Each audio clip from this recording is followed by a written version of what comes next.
గద్దర్ గురించి అసలు గద్దర్ గురించి నీకు ఏం తెలుసు అని చెప్పి ఈరోజు మాట్లాడుతున్నావు. ఒకసారి నువ్వు ఆత్మ పరిశీలన చేసుకోవాలి.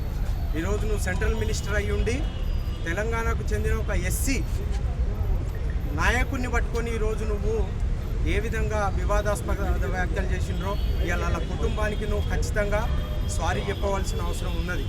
ఎందుకంటే బండి సంజయ్ గారు కేంద్ర మంత్రి అయ్యుండి తెలంగాణకు నిధులు తెచ్చే విషయం పక్కదారి పట్టించే కోణంలో ఈరోజు గద్దర్ గురించి మాట్లాడితే నేనేదో పక్కదారి పట్టిస్తా, తెలంగాణ ప్రజలను నేనేదో ఇచ్చేస్తా అని చెప్పేసేసి మాయమాటలు చెప్తున్న బండి సంజయ్ గారికి మేము ఒకటే చెప్తున్నాం.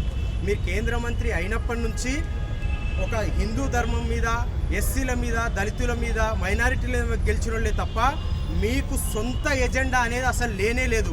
ఇవాళ నువ్వు బహిరంగ క్షమాపణ చెప్పవలసిన అవసరం ఉన్నది.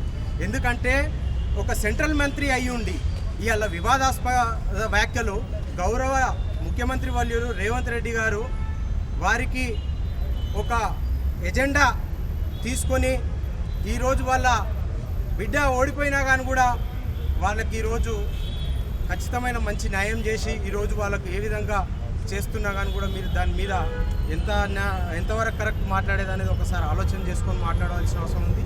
ఖచ్చితంగా ఇది ఇక్కడి వరకు ఆగేది లేదు. ఈరోజే ప్రారంభమైంది. ఖచ్చితంగా ఇది భారీ ఎత్తున మీరు రాజీనామా చేసేంత వరకు కూడా ఈ యొక్క కార్యక్రమాలు జరుగుతూనే ఉంటాయి.